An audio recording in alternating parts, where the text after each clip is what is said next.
जय हिंद दोस्तों। उत्तराखंड के सभी एग्जामों के लिए हमने उत्तराखंड के जो एग्जाम आपका री एग्जाम होने वाला है, वीडियो या फिर अन्य कोई भी आपका एग्जाम हो, आप उसका रिवीजन करना चाहते हैं जीके का, तो जीके बहुत से बच्चों के कमेंट आ रहे थे कि सर जीके का रिवीजन कैसे करे करके।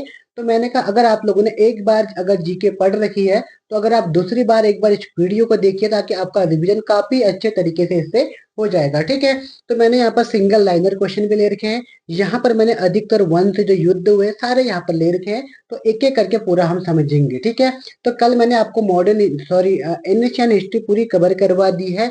आज हम बात करेंगे मिडिवल हिस्ट्री यानी कि मध्यकालीन भारतीय इतिहास। ठीक है, तो मध्यकालीन भारतीय इतिहास की शुरुआत होती है अरब आक्रमण से। ठीक है, तो भारत पर पहला मुस्लिम सफल आक्रमण अरबों द्वारा किया गया था और ये नेतृत्व 712 ईस्वी में मोहम्मद बिन कासिम ने किया था। ठीक है, और ये कहाँ पर किया था? सिंध पर किया था, ये भी आपको ध्यान में रखना होगा। ठीक है, तत्कालीन उस समय जो शासक थे सिंध का राजा कौन था? राजा दाहिर चच का पुत्र था। ठीक है, कभी कभी प्रश्न बन जाता है कि राजा दाहिर के पिता का नाम क्या था, तो चच था। ठीक है, मुख्य तथ्य कारण क्या थे इसके पीछे? देखो, इराकी शासक अल हजाज के जहाजों को समुद्री लुटेरों द्वारा लूटना, जिसका बदला लेने के लिए कासिम को भेजा गया था। ठीक है, अब इसका परिणाम क्या था? देखो, अब परिणाम क्या हुआ? जब सिंध और मुल्तान पर अरबों ने क्या कर लिया, फिर यहाँ पर कब्जा कर लिया। ठीक है, भारत में पहली बार जजिया कर लगाया किसने? अरबों ने। ठीक है, तो प्रश्न बनेगा कि भारत पर पहली बार जजिया कर किसने लगाया था?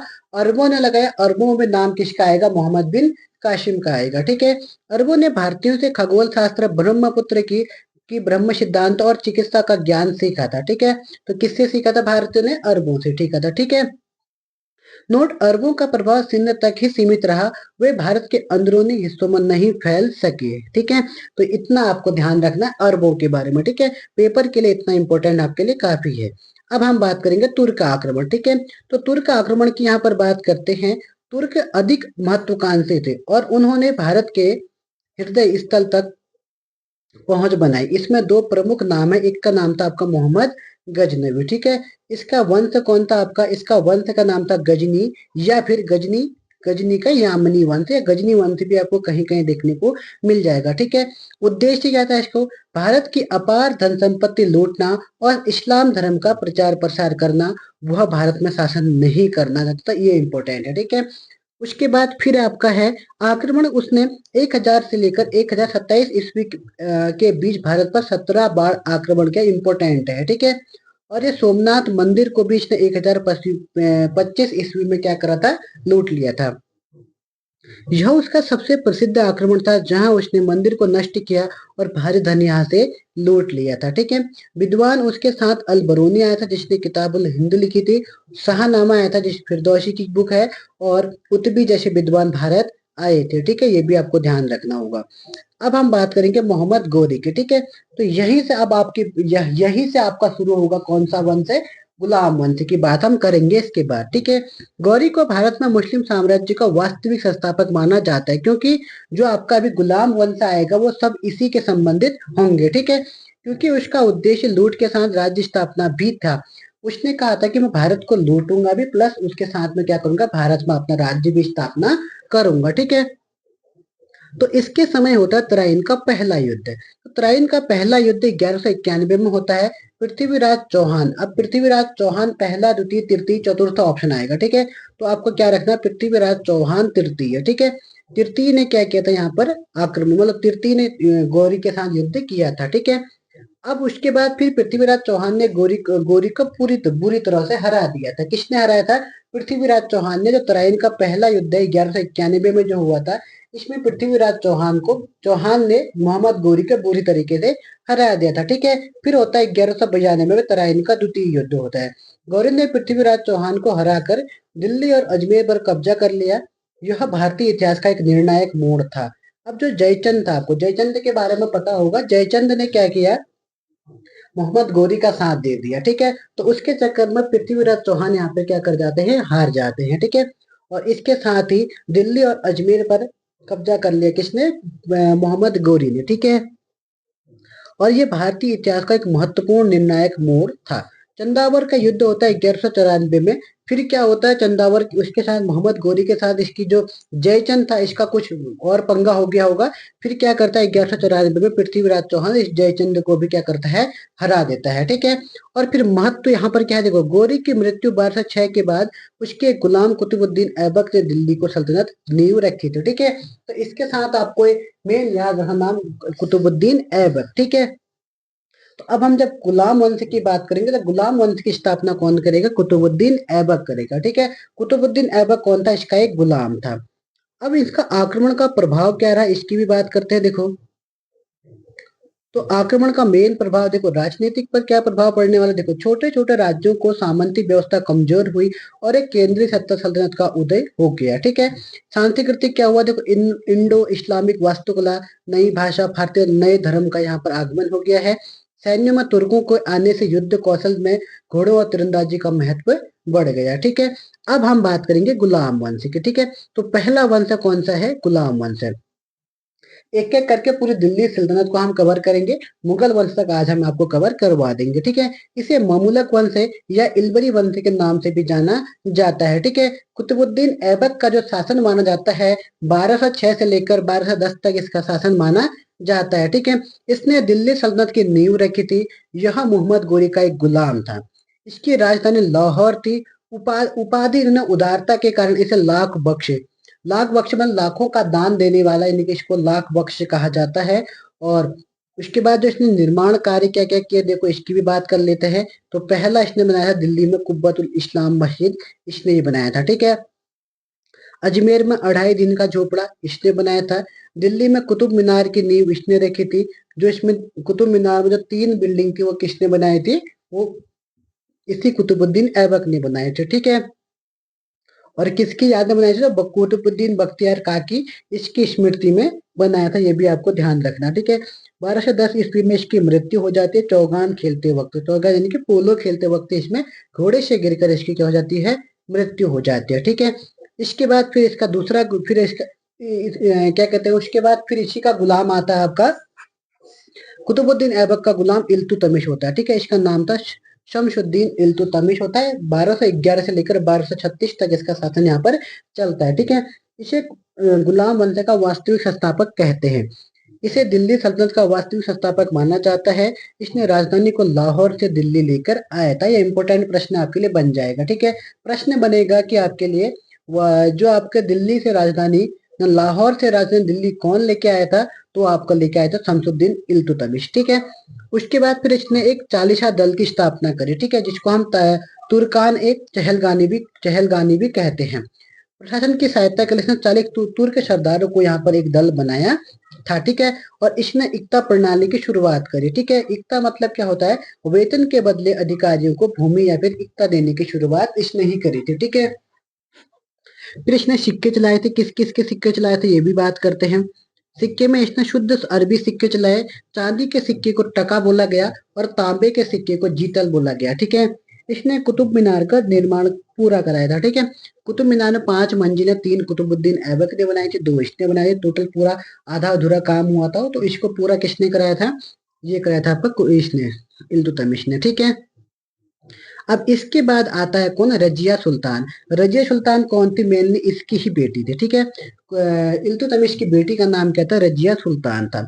महत्व क्या है, देखो यह दिल्ली की गद्दी पर बैठने वाली पहली मुस्लिम महिला शासक थी, ठीक है।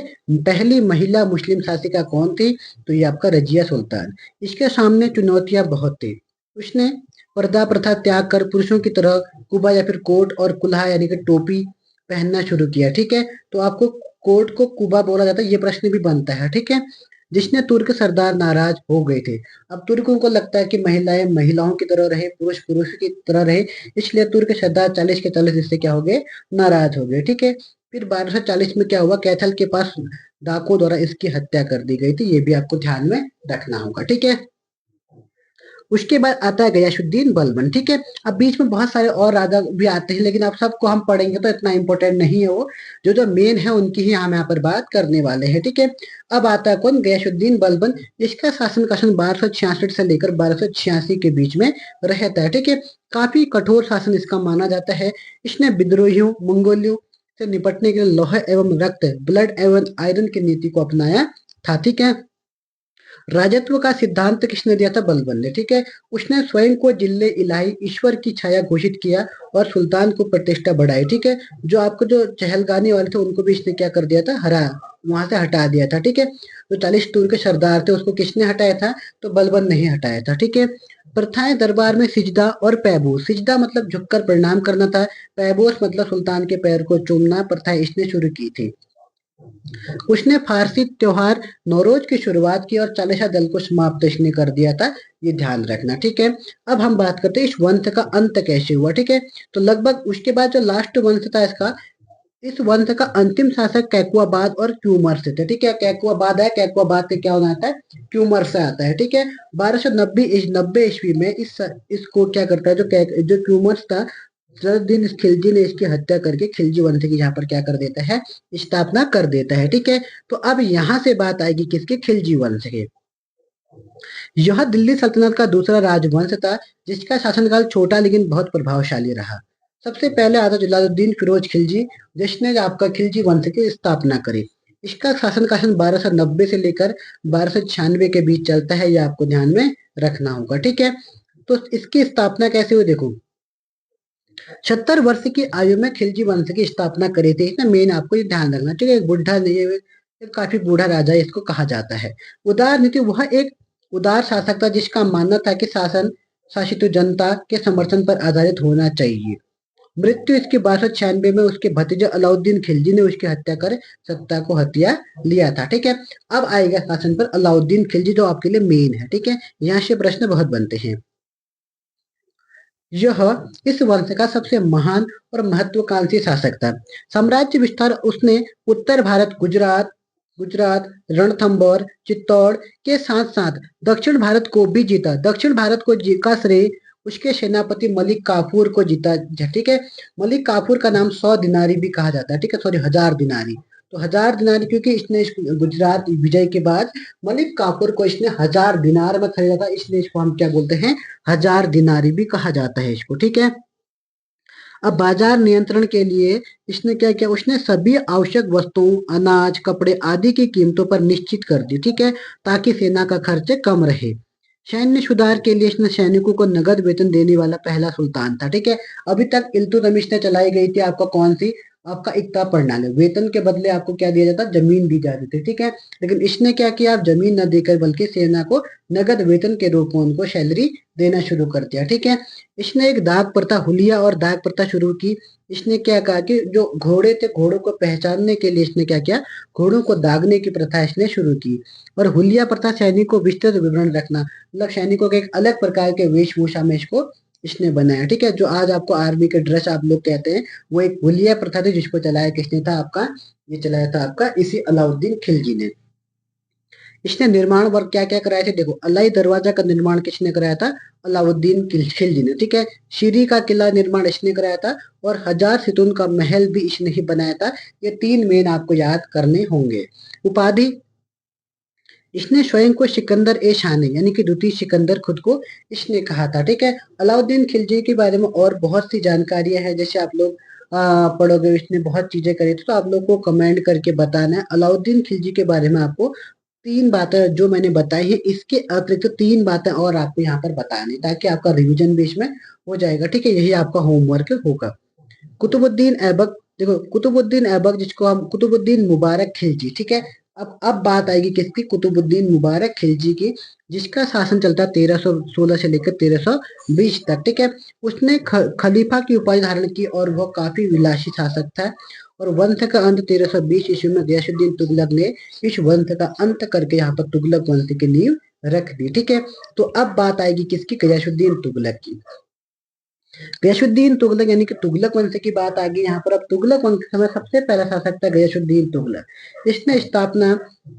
इसने खिलजी वंश के अंतिम शासक को हराकर तुगलक वंश की नींव रखी। इसने मेनली नहरों का निर्माण कराया था। ठीक है। सिंचाई के लिए नहरें बनाने वाला यह पहला सुल्तान था। और तुगलकाबाद, मेन 3 बातें याद रखनी इसके बारे में। तुगलकाबाद, इसने दिल्ली के पास तुगलकाबाद नामक एक नया शहर और किला बसाया था, ये भी ध्यान रखना। ठीक है। अब आता है एमबीटी, जिसका नाम होता है मोहम्मद बिन तुगलक। ठीक है। 1325 ईस्वी में 1325 से लेकर 1351 ईस्वी में, ठीक है। तो परिचय इसे मध्यकालीन सुल्तानों में सबसे विद्वान माना जाता है, लेकिन इसकी योजनाएं असफल रही, इसलिए इसे पागल या स्वप्नशील सुल्तान भी कहा जाता है, ठीक है। तो इसकी असफल योजनाएं क्या क्या थी देखो। इसने सबसे पहले राजधानी परिवर्तन दिल्ली से लेकर दौलताबाद जो देवगी राजधानी ले गया था, ठीक है। पहली गलती इसकी ये थी। दूसरी गलती, इसने सांकेतिक मुद्रा मुद्रा जैसे तांबे और पीतल के सिक्के चलाए थे, जो व्यापक स्थल पर जाली बनाए जाने लगे, ठीक है। मतलब पहले इसने मतलब वो करा, तांबे और पीतल के सिक्के चला दिए, जो व्यापक स्तर पर सब लोगों ने क्या बना दिया, दोबारा बना दिया उसने, ठीक है। उसके बाद दुआ पर इसने वृद्धि कर लगा दिया, उस समय वहां पर अकाल पड़ गया, जिसके कारण टैक्स बढ़ा दिया। टैक्स बढ़ाएगा तो जनता को और परेशानी होगी। तो 2 3 5 4 इसमें एक आपका कराचिल अभियान भी इसने शुरू कर दिया था, उसमें भी काफी दिक्कत आ गई थी उस समय, तो सेना ने भी दिक्कत इसमें हुई थी, ठीक है। उसके बाद फिर दीवान है कोही विभाग की इसने स्थापना की। इसने कृषि के विकास के लिए एक अलग विभाग दीवाने को ही बनाया था, ये भी ध्यान रखना। विदेशी यात्रा मोरक्को का यात्री इब्न बतूता इसी के काल में भारत आया था, ये इंपॉर्टेंट है, ठीक है। अब हम बात करेंगे फिरोज शाह तुगलक की। तो फिरोज शाह तुगलक 1351 से लेकर 1388 तक अपना शासनकाल रहा इसका। इसने नगर निर्माण के लिए इसने जौनपुर, फिरोजाबाद, हिसार और फतेहाबाद जैसे 300 नए नगर इसने बसाए थे, ठीक है। इसके कल्याणकारी विभाग दीवाने बंदगान, दासों को देखभाल के लिए दीवाने खैरात, गरीब लड़कियों के लिए विवाह और अनाथों की सहायता के लिए इसने ये बनाया था, ठीक है। दीवाने खैरात गरीब लड़कियों और विवाह और अनाथों के लिए सहायता के लिए क्या बनाया था इसने, दीवाने खैरात बनाया था, ठीक है। दीवाने बंदगान मतलब जहां पर दासों के देखभाल के लिए बनाया गया था। अब आता है जजिया एवं जजिया कर, ठीक है। जजिया कर ब्राह्मणों पर लगाने वाला पहला शासक कौन था आपका, फिरोज शाह तुगलक था, ठीक है। और नहर सिंचाई के लिए नई नहरों का एक बड़ा जाल बिछाया था किसने, ये फिरोज शाह तुगलक ने, ठीक है। नहरों के बिछाने की जो शुरुआत करी थी वो गयासुद्दीन तुगलक ने करी थी, लेकिन अगर आप पूरा नहरों का जाल किसने बिछाया था, तो वो बिछाया था आपका किसने, ये बिछाया था आपने, ये आपका फिरोज शाह तुगलक ने, ठीक है। अब इस वंश का पतन कैसे हुआ, 1398 ईस्वी में तैमूर लंग ने भारत पर आक्रमण किया, जिसने तुगलक साम्राज्य पूरी तरह से बिखर गया, ठीक है। अब यहाँ पर जो तैमूर लंग अपने शासनकाल में खिज्र खान को यहाँ पर बैठा देता है, नया वंश की स्थापना करता है, जिसका नाम था सैयद वंश, ठीक है। तो 1414 से लेकर 1421 तक खिज्र खान यहाँ पर शासन करता है। इसका संस्थापक, इसने तुगलक वंश के पतन के बाद सैयद वंश की स्थापना करी। तैमूर का प्रभाव यह तैमूर लंग का सेनापति था। भारत से लौटते समय तैमूर ने इसे मुल्तान, लाहौर, दीपालपुर का गवर्नर बनाया था। उपाधि इसे कभी सुल्तान की उपाधि धारण नहीं की, बल्कि खुद को रैयत ए आला कहा। यह तैमूर के वंशजों को भेजता था, ठीक है। कर क्या भेजता, कर। अब दूसरा आता मुबारक शाह, ठीक है। 1421 से लेकर 34 तक ये शासन करता है। खिज्र खान की मृत्यु के बाद उसका पुत्र मुबारक शाह गद्दी पर बैठा है। इसने शाही शाह की उपाधि धारण करी और अपने नाम के सिक्के जारी किए थे।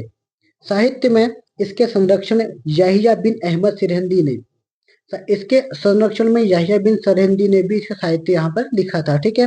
तारीख मुबारक शाही लिखी, जो ने कौन सी लिखी थी, तारीख मुबारक शाही लिखी थी, किसने, याहिया बिन अहमद सरहिंदी ने, ठीक है। जो इस वंश के इतिहास का सबसे महत्वपूर्ण स्रोत आपको देखने को मिलता है। फिर आता है अलाउद्दीन आलम शाह, 1445 से लेकर 1451 तक का इनका शासन रहता है। इस वंश का अंतिम शासक था। यह बहुत अयोग्य शासक साबित हुआ। इसके स्वेच्छा से दिल्ली का सिंहासन त्याग दिया और बंदायूं चला गया, जहां उसकी मृत्यु हुई। इसके जाने के बाद बहलोल लोदी ने दिल्ली की सत्ता पर अधिकार कर लिया और यहाँ पर बहलोल लोदी यहाँ पर शासन करता है। लोदी वंश की यहाँ से स्थापना होती है, ठीक है। बहलोल लोदी 1451 से लेकर 89 तक शासन करता है। तो बहलोल लोदी संस्थापक था, इसने लोदी वंश की स्थापना करी थी। इसका स्वभाव वह अपने अफगान सरदारों को सम्मान मानता था और उनके बैठने पर ही खुद बैठता था, ठीक है। उसके बाद सिक्के, उसने तांबे के बहलोल सिक्के चलाए थे, जो अकबर के समय तक विनिमय का मुख्य साधन रहे थे, ठीक है।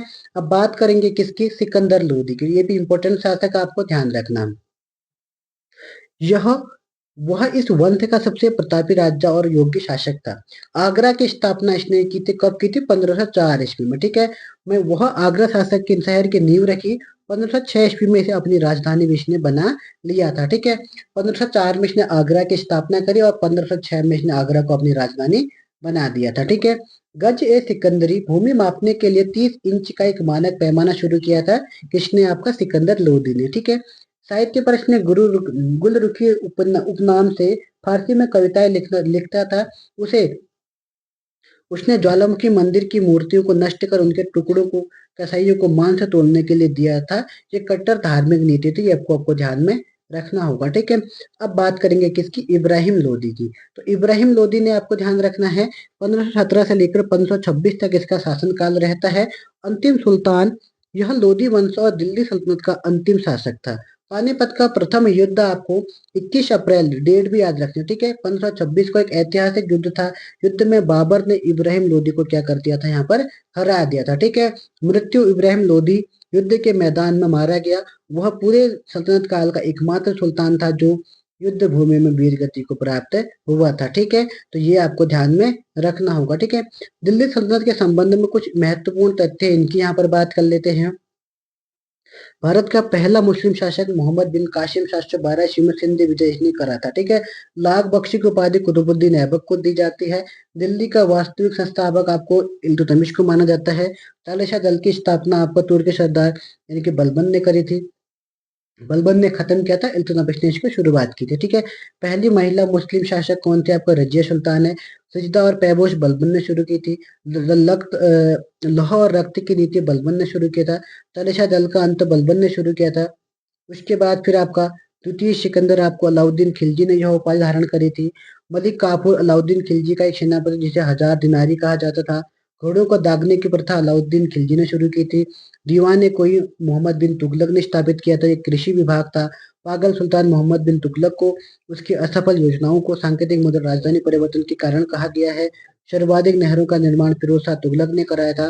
दीवाने बंदगत फिरोज शाह तुगलक द्वारा दासों के लिए बनाया गया था। सर्वाधिक आपको जो दास थे वो कहाँ मिलते थे? फिरोज शाह तुगलक के दरबार में। ठीक है, आगरा शहर की नींव किसने रखी थी? 1504 में आपको सिकंदर लोदी ने रखी थी। गुलरुखी नाम से सिकंदर लोदी गुलरुखी नाम सिकंदर लोदी ही इससे क्या लिखता? अपने कविताएं लिखता था। ठीक है, तो अब हम इसके साहित्य और लेखक की कुछ बात कर लेते हैं।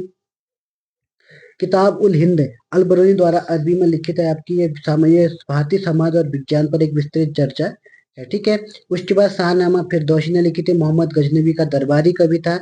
खजाइन उल फुतह और तुगलक नामा अमीर खुसरो ने लिखा था और इन्हें तूतिए हिंद कहा जाता है। ठीक है, ये भी ध्यान रखना। रेहला इब्न बगदा के द्वारा लिखी गई थी। एमबीटी के समय मोरक्को का यात्री था और एमबीटी के समय यहाँ पर आया था। एमबीटी मतलब मोहम्मद बिन तुगलक। तारीख ए फिरोजशाही जियाउद्दीन मान बर्दी ने लिखी थी। उसके बाद फुतुहात ए फिरोजशाही, ये फिरोज शाह तुगलक की एक आत्मकथा है, इसको भी आपको ध्यान रखना। उसके बाद आपका तारीख ए मुबारक शाही, याहिया बिन अहमद सरहिंदी सैयद वंश की जानकारी इसमें हमें देखने को मिलती है। पद्मावत मलिक मोहम्मद जायशी यानी कि शेरशाह सूरी के काल में एक लिखित है। उसके बाद तबका नासिरी मिनहाज उल सिराज इंपॉर्टेंट है, प्रश्न पूछा गया है। ठीक है, अब इनकी कुछ स्थापत्य कला की बात कर लेते हैं। जैसे कुब्बतुल इस्लाम मस्जिद मस्जिद का निर्माण किसने कराया था? आपको कुतुबुद्दीन ऐबक ने। ये भारत में निर्मित होने वाली पहली तुर्क मस्जिद है। अढ़ाई दिन का झोपड़ा अजमेर में स्थित और कुतुबुद्दीन ऐबक ने बनाया था। अलाई दरवाजा आपका अलाउद्दीन खिलजी ने दिल्ली में है और वैज्ञानिक मेहराब का प्रयोग हुआ है इसमें। ठीक है, पहली बार वैज्ञानिक मेहराब का प्रयोग किसमें हुआ था? अलाई दरवाजा में। ठीक है, उसके बाद मोट की मस्जिद यानी कि सिकंदर लोदी के वजीर द्वारा निर्मित लोदी स्थापत्य कला का बेहतरीन नमूना आपको इसमें देखने को मिलेगा। दोहरे गुंबद का प्रयोग सबसे पहले हुमायूं के मकबरे और उसमें पहले लोदी वंश के मकबरे जैसे सिकंदर लोदी का मकबरा में देखा गया था। ठीक है, अष्टकोणी मकबरे का लोदी काल की प्रमुख विशेषता है। उसके बाद विजयनगर स्थापत्य हम्पी के विठल स्वामी मंदिर और हजार राम मंदिर के स्नेह राय के द्वारा निर्मित हुआ था। ठीक है, देखो इन्हीं से जो एमबीटी था मोहम्मद बिन तुगलक था, यहीं से आपको एमबीटी से ही एक शासनकाल टूटा था जिसका आपका बहमनी साम्राज्य और विजयनगर साम्राज्य। ठीक है, उनकी बात भी हम यहाँ पर करेंगे। संगीत और चित्रकला की बात कर लेते हैं। सितार और तबले का आविष्कार अमीर खुसरो को माना जाता है। कव्वाली गायन शैली इसकी शुरुआत भी अमीर खुसरो ने की थी। और उसके बाद ध्रुपद गायन ग्वालियर के राजा मानसिंह तोमर ने इसे संरक्षण दिया था। और संगीत रत्नाकर सारंगदेव द्वारा लिखित मध्यकालीन संगीत का महत्वपूर्ण ग्रंथ है, ये भी आपको ध्यान में रखना होगा। ठीक है, अब देखो जो मोहम्मद बिन तुगलक था इसके शासनकाल से आपको दो साम्राज्य टूटते हैं। ठीक है, तो वहां से पहला टूटता आपका विजयनगर साम्राज्य और दूसरा दूसरा टूटता है आपका कौन सा? दूसरा टूटेगा आपका बहमनी साम्राज्य। ठीक है, तो विजयनगर साम्राज्य 1336 से लेकर 1346 ईस्वी में टूटता है। इसकी स्थापना 1336 में हरिहर और बुक्का नामक दो भाइयों ने की थी। ठीक है, तो प्रमुख राजवंश कौन कौन है इसमें? पहला है संगम वंश। ठीक है, तो संगम वंश में आपको हरिहर बुक्का यहाँ के संस्थापक हो जाते हैं। हरिहर प्रथम आपको ये ध्यान में रखना होगा। ठीक है, उसके बाद आपका सालू वंश है। तो सालू वंश आपका सालू नरसिंह इसके संस्थापक माने जाते हैं। तुलु वंश में संस्थापक कृष्ण देव राय माने जाते हैं और ये सबसे महान शासक यहाँ पर हैं। ठीक है, उसके बाद फिर आपका अराविडु वंश आता है और ये अंतिम राजवंश यहाँ इसमें आपको देखने को मिलेगा। ठीक है, आपको याद करने का ट्रिक आपको बता देता हूँ, संगम शतुआ क्या रखना आपको? संगम शतुआ। ठीक है, तो संगम शतुआ कैसे आप याद कर सकते हैं? संगम से संगम वंश हो जाएगा, सौ से आपका यहाँ पर सालू वंश हो जाएगा, तू से आपका तुलु वंश हो जाएगा, आ से आपका अराविडु वंश हो जाएगा। आपको इसका क्रम भी आपसे पूछ लेता है। ठीक है, एकदम क्रम से ये लगे हैं।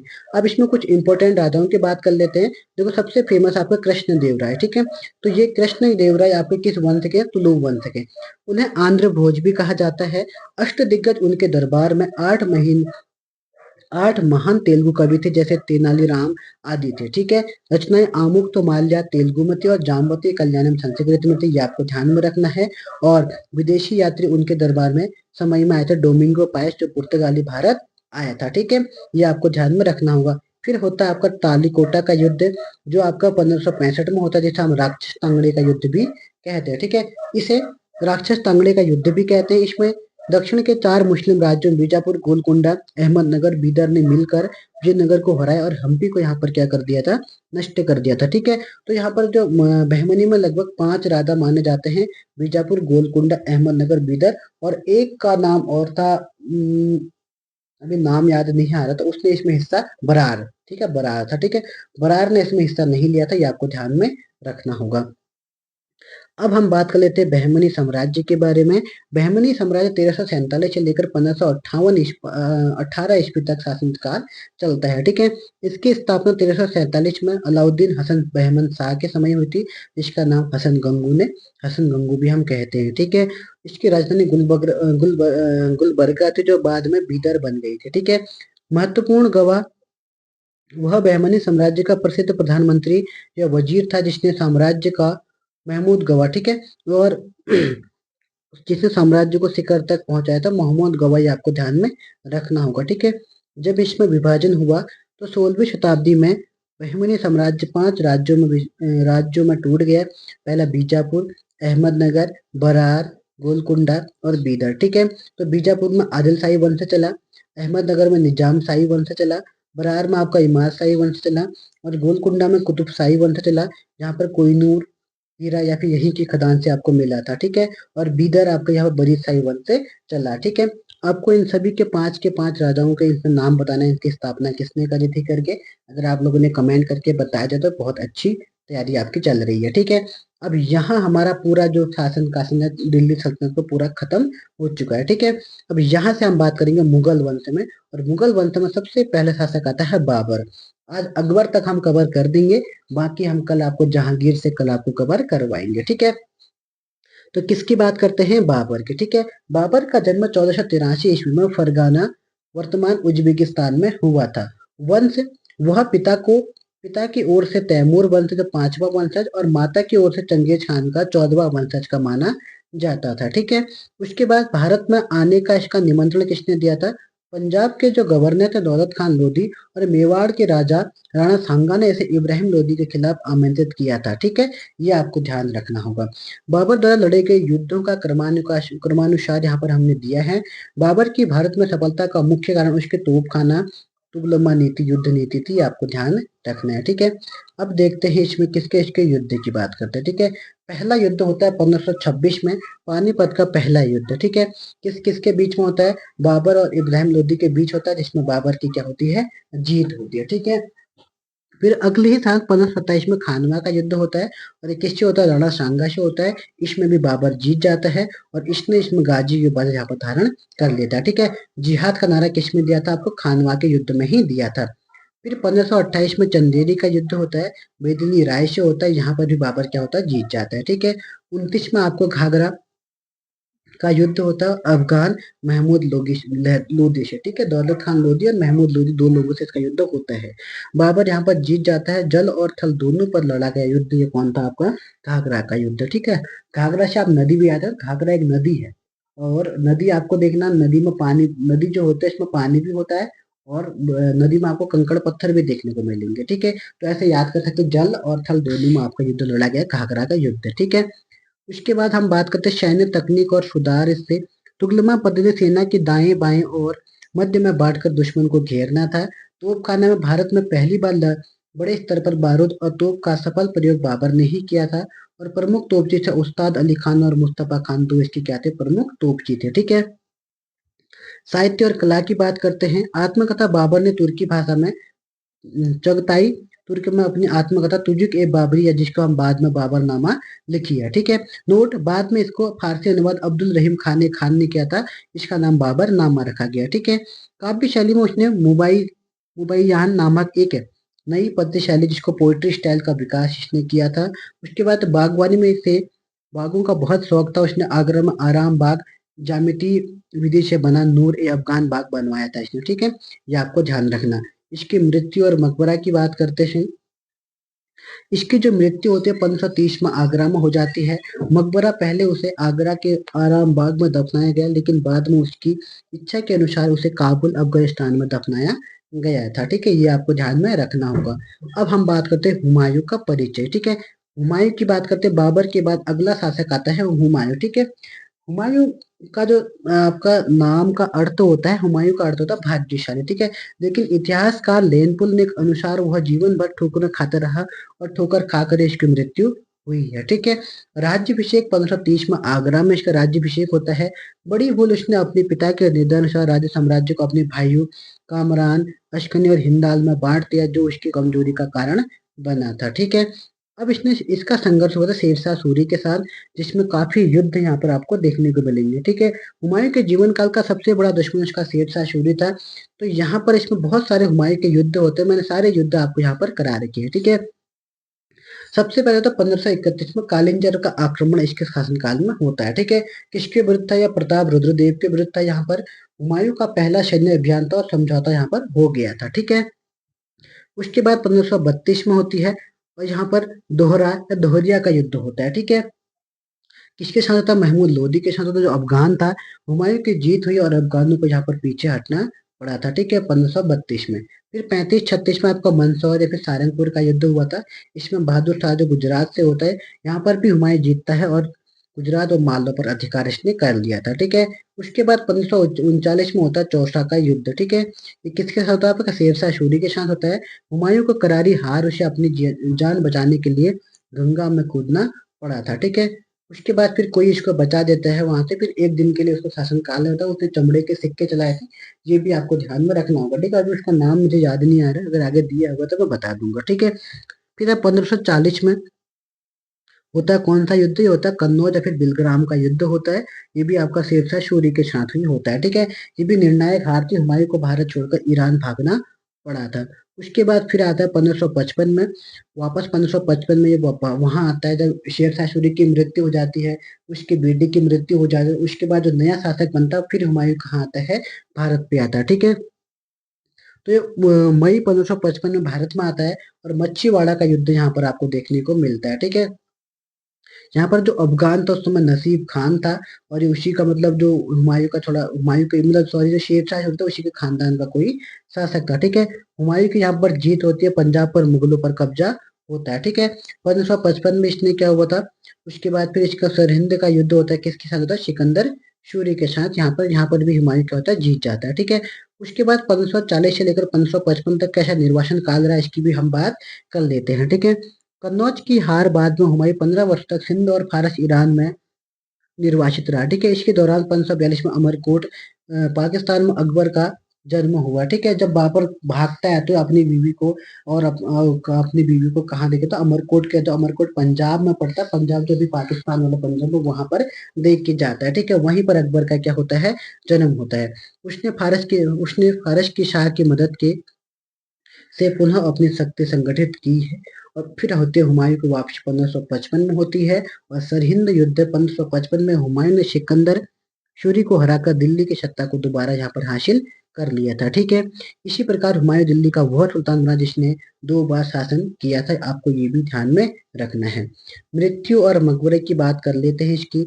मृत्यु इसकी 1556 में होती है। दिल्ली में स्थित वह अपनी पुस्तकालय दीन पन्ना शेर मंडल की सीढ़ियों से गिरकर मौत हो गया। ठीक है, तभी इतिहासकार लेनपुल ने कहा था कि जिंदगी भर ठोकरें खाते खाते रहा, अंत में जब मौत की हुई तो ठोकर खाकर ही हुई थी। ये आपका कथन पूछता है, किसने कहा था? लेनपुल ने। ठीक है, उसके बाद इसका मकबरा आपको कहाँ देखने को मिलेगा? हुमायूं का मकबरा दिल्ली में है, जिसे उसकी पत्नी हाजी बेगम ने बनवाया था, और इसे ताजमहल का पूर्वगामी कहा जाता है क्योंकि उसमें पहली बार सफेद संगमरमर और दोहरे गुंबद का बड़े स्तर पर प्रयोग हुआ था। ठीक है, तो यहाँ पर हुमायूं भी खत्म हो चुका है। ठीक है, तो अंतिम टॉपिक है आज हमारा अकबर। अकबर के बाद हम बाकी के जो मुगल शासक उनको कल कवर करेंगे, और उसके बाद जो हम कल ही आपको जो आपका मध्यकालीन इतिहास है उसको पूरा कवर आपको करवा देंगे। ठीक है, तो जन्म होता है 15 अक्टूबर 1542 को अमरकोट के राजा विदिशाल के महल में। ठीक है, माता पिता हुमायूं और हमीदा बानो बेगम थे इसके।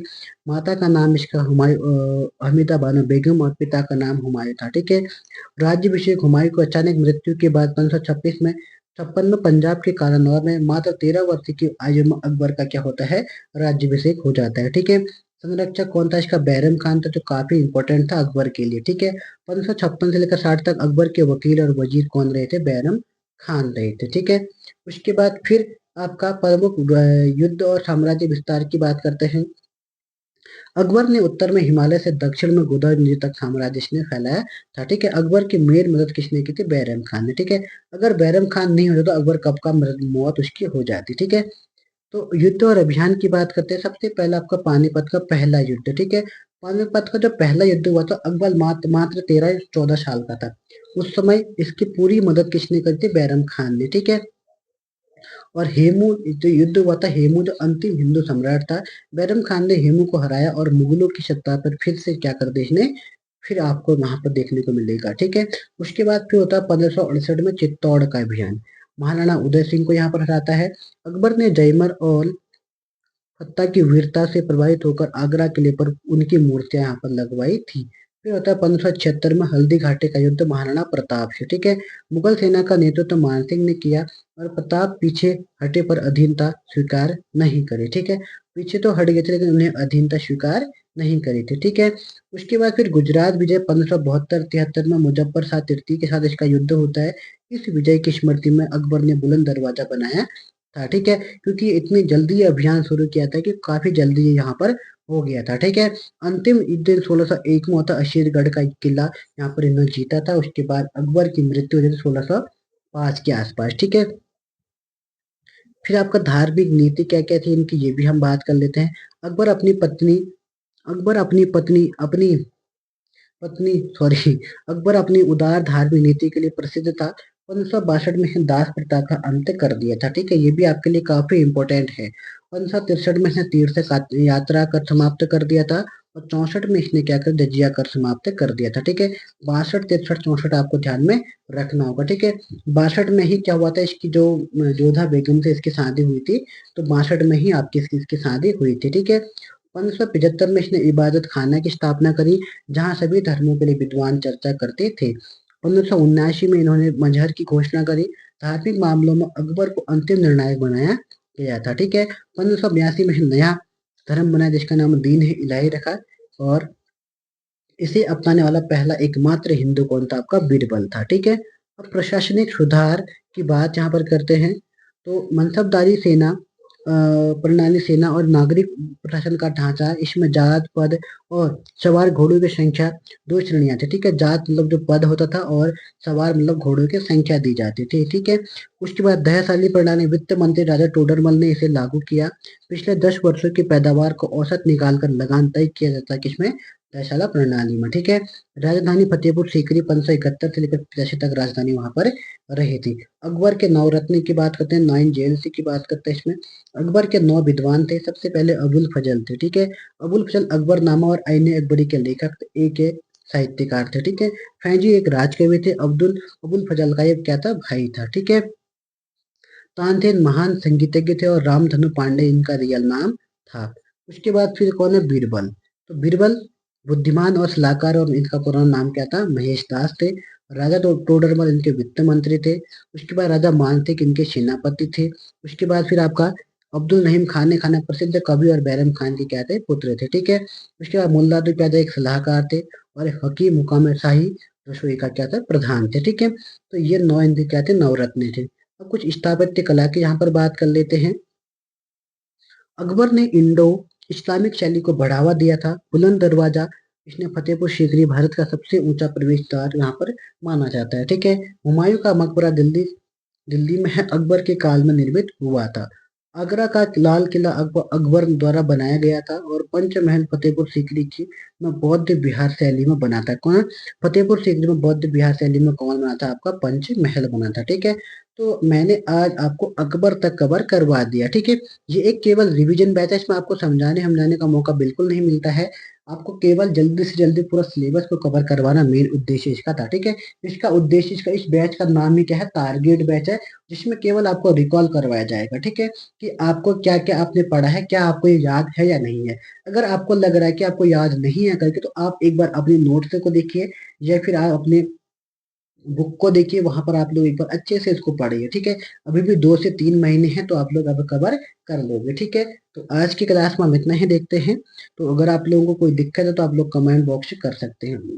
अगर आपको कोई प्रॉब्लम है तो आप लोग कमेंट बॉक्स में कमेंट कर सकते हैं। बाकी हमारे व्हाट्सएप ग्रुप से अगर आपको ज्वाइन होना तो आप ज्वाइन हो सकते हैं, वहां आपको इसकी पीडीएफ मिल जाएगी, ठीक है। तो आज की क्लास में हम इतना ही देखते हैं, फिर मिलेंगे नेक्स्ट क्लास में। तब तक के लिए जय हिंद, जय उत्तराखंड।